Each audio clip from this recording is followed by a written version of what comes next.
So far we have considered two different scenarios.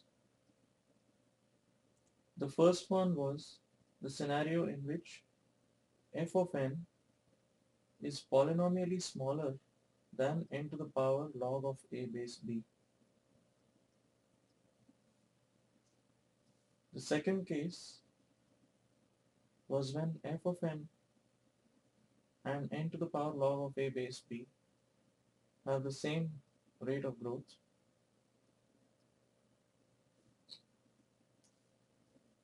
In this video, we'll look at case 3, where f of n is polynomially larger than n to the power log of a base b.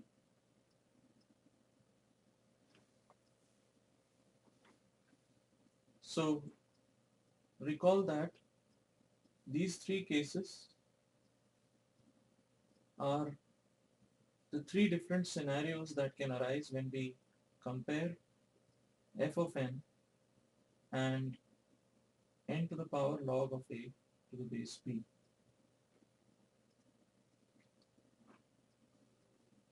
So when we say that f of n is polynomially larger than n to the power log of a base b, we mean that f of n grows faster than n to the power log of a to the base b by a factor of n to the power epsilon for some epsilon greater than 0. In fact, we can say that it grows by at least a factor of some n to the power epsilon. F of n is asymptotically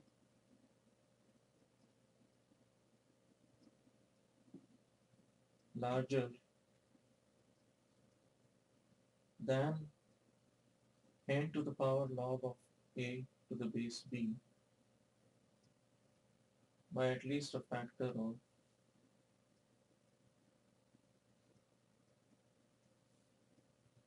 n to the power epsilon, where epsilon is some constant greater than 0.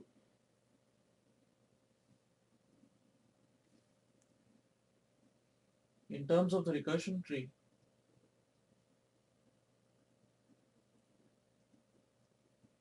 f of n was the very first term for the level sums. As we were summing up the level sums, f of n was the cost of level 0.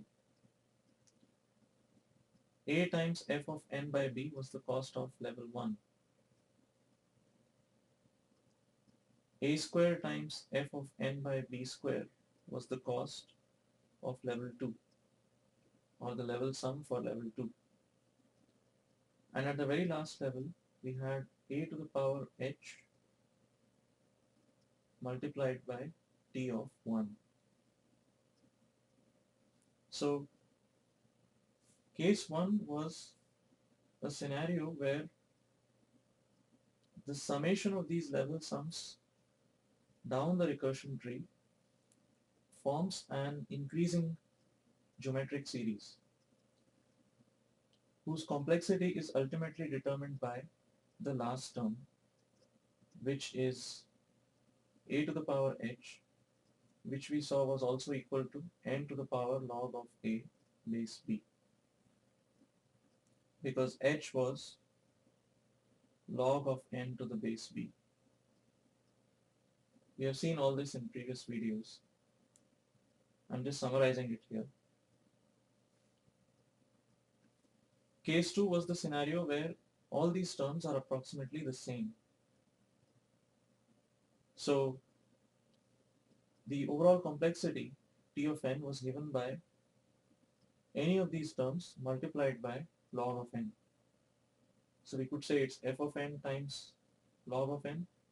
We could also say it's n to the power log of a to the base b times log of n. Both these have the same rate of growth in case 2. Now in case 3, you can guess that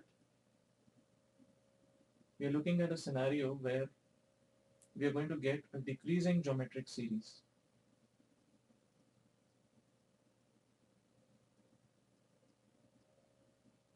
Down the tree. So our expression for the running time was t of n is n to the power log of a to the base b times t of 1. T of 1 is some constant, plus the summation of I varying from 0 to h minus 1, a to the power I multiplied by f of n divided by b to the power I. Now what we are saying here is that this summation is going to form a decreasing geometric series. Now if it forms a decreasing geometric series, that means the complexity of this summation is going to be determined by the first term of the series, which is f of n.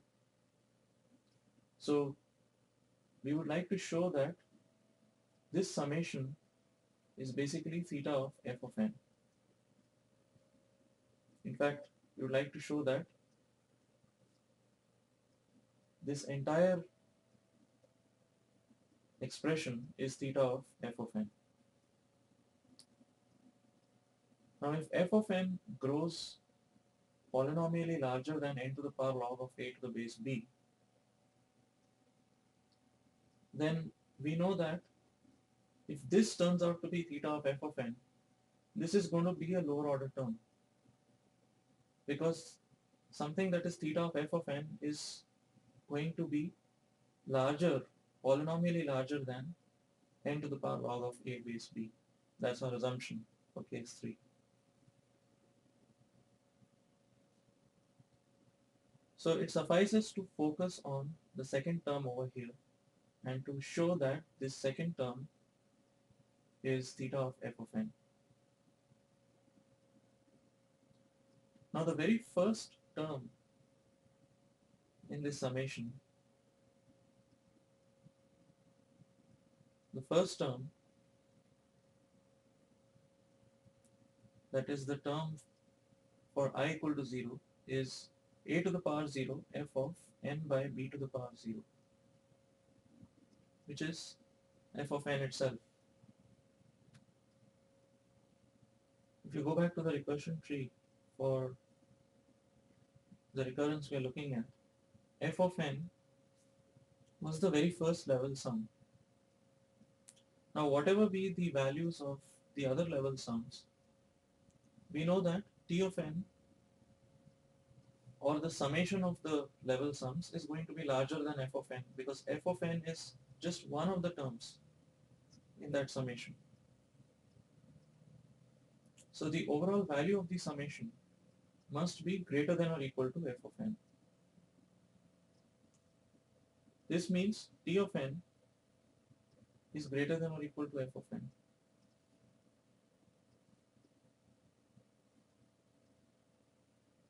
So t of n is bounded from below by some constant multiple of f of n.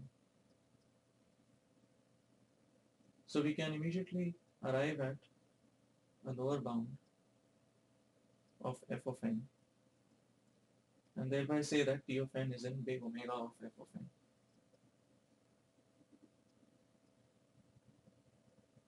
So we have proven the lower bound on t of n. F of n is a lower bound on t of n, because t of n is bounded from below by some constant multiple of f of n. Now we need to show that t of n is also in big O of f of n, because we want to ultimately show that t of n is in theta of f of n. So let's focus on proving that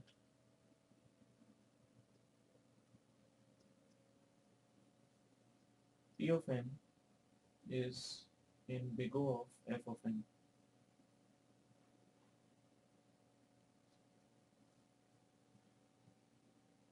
So we are going to make one additional assumption, because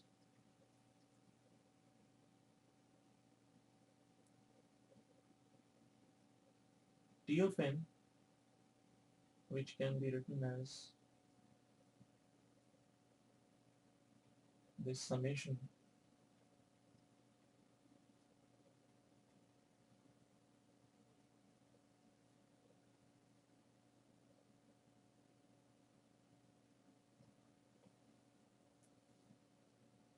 is not amenable to an easy simplification.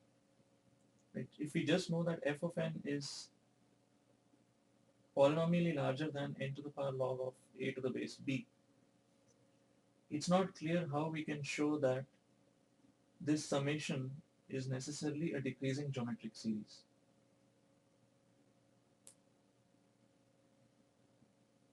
So we need to argue that this is a decreasing geometric series.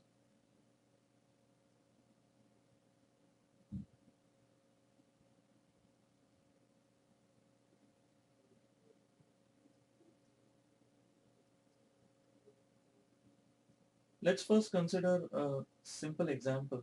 Suppose f of n is exactly equal to n to the power log of a to the base b plus some epsilon.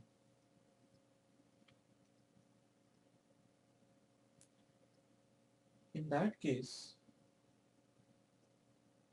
a times, let's look at the, the common ratio. Let's try to see what the ratio of the second term to the first term is.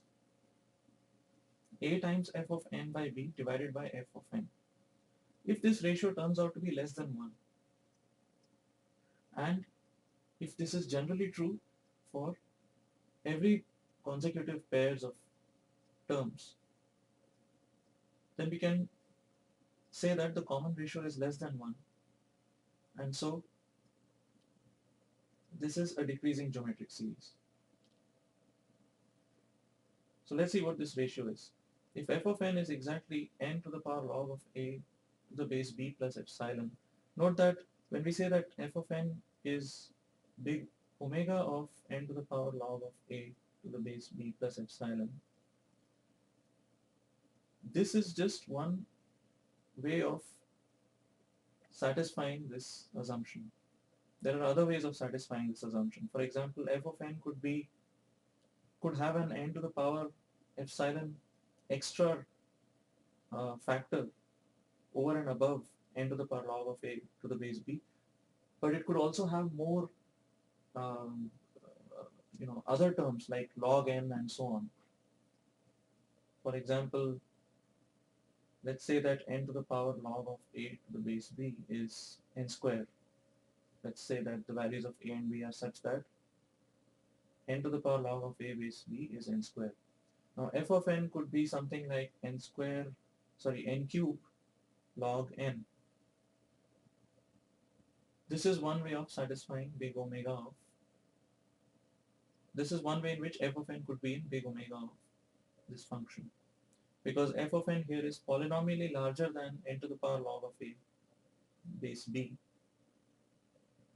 but it's not just a power of n. It has this log term as well. So it's polynomially larger than uh, this polynomial, but it's more than that. It also has some other log terms. So let's assume a simpler scenario where f of n is exactly n to the power n raised to some power, and that power is larger than log of a to the base b. Right? So the power of n here is larger, and so f of n is polynomially larger than this function. In that case, what would the ratio be? The ratio would be a times f of n by b would be n by b raised to the power log of a base b plus epsilon.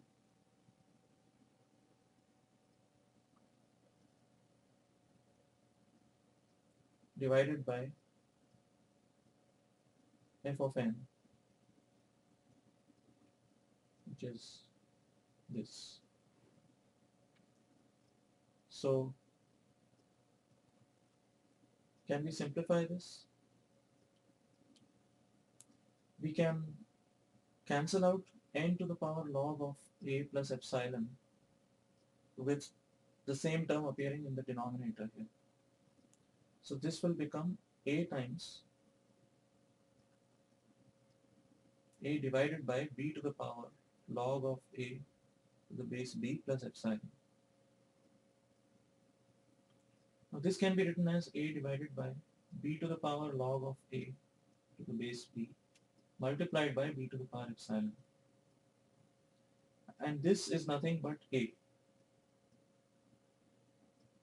So a and a will cancel out and we'll get 1 divided by b to the power epsilon.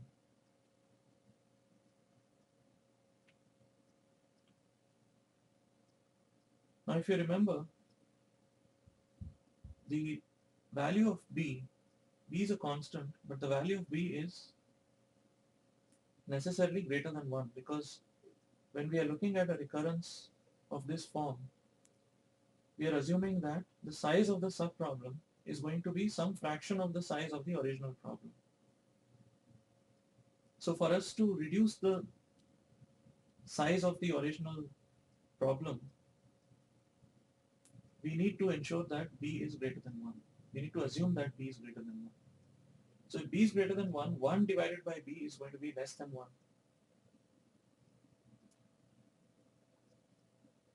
And of course b is a positive constant. So this number 1 by b is going to be some number between 0 and 1. Now when you raise a number that is between 0 and 1 to some positive power, the result is going to be less than 1. Right, you can try this out with, say, 0.5. If I raise 0.5 to the power 10, I'm going to get some number between 0 and 1. If I raise 0.5 to the power of 0.5, that is if I'm taking the square root of 0.5, again it's going to be some number between 0 and 1. So in this case, if f of n has this specific form, we can see that the second term divided by the first term is going to have this common ratio, 1 by b times raised to the power epsilon, which is less than 1.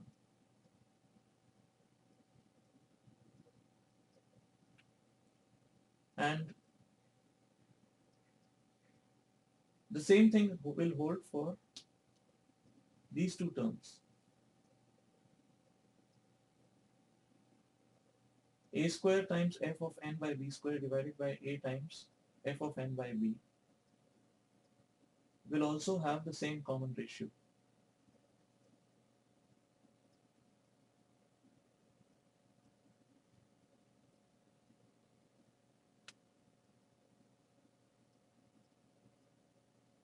So this will be a multiplied by f of n by b square. So that will be n by b square raised to the power log of a to the base b plus epsilon. And in the denominator you will have n by b. So again, the terms will cancel out in the numerator and denominator except for one, b to the power log of a plus epsilon. This is the term that will remain. So you can take any two consecutive terms in this series. You could take a to the power I plus 1 f of n by b to the power I plus 1 and divide it with a to the power I f of n by b to the power I,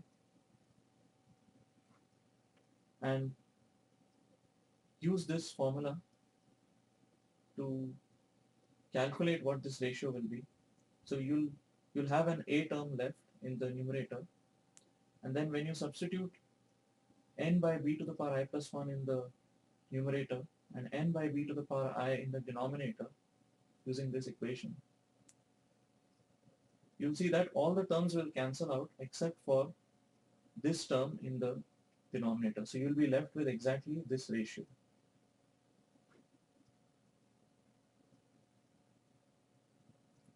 Because n by b to the power I, the whole thing raised to the power log of a plus epsilon will appear in both the numerator and the denominator, and they'll cancel out. and there will be an extra b to the power log of a plus epsilon term left in the denominator. So the ratio there again will be 1 by b to the power epsilon, which is less than 1. So what we have argued is that the common ratio is less than 1. In fact, it's the same. So you take any two terms, consecutive terms, and divide them. You'll get this constant common ratio 1 by b to the power epsilon, which is less than 1. Which means that in this particular case, we can say that T of n is n to the power log of a base b times T of 1 plus summation where the first term is f of n, the second term is r times f of n, the third term is r square times f of n, and so on.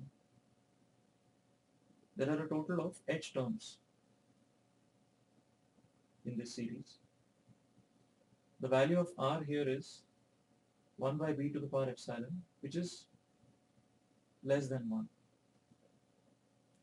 So we can easily derive an upper bound for T of n here by allowing this series to extend to an infinite number of terms. Because then we can use a simpler formula to compute what this summation is. The common ratio r is less than 1. So when you have a scenario like that, where you have an infinite decreasing geometric series, we know that the summation is given by the first term divided by 1 minus the common ratio. So T of n will be less than or equal to this term plus the first term of the series f of n divided by 1 minus r. And we know that f of n is polynomially larger than the power of n here. So if that's the case, then we can argue that this in turn is less than or equal to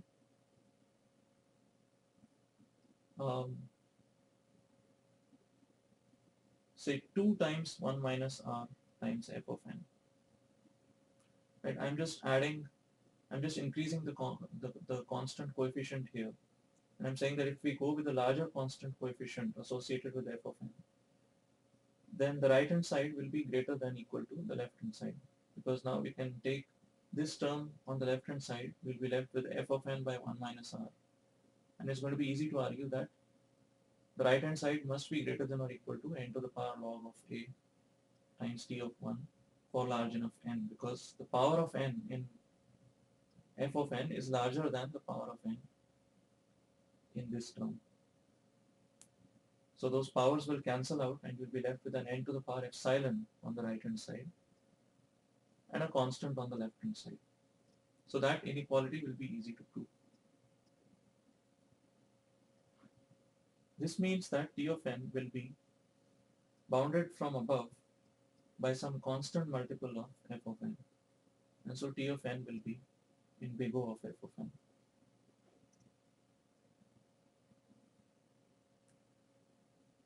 Now since T of n is in big omega of f of n and it's in big O of f of n, we can argue that T of n is theta of f of n.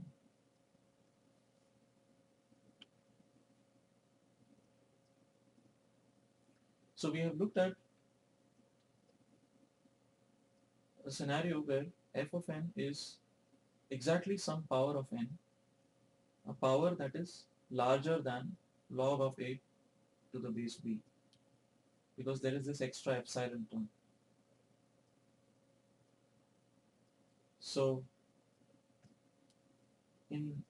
for this relatively specific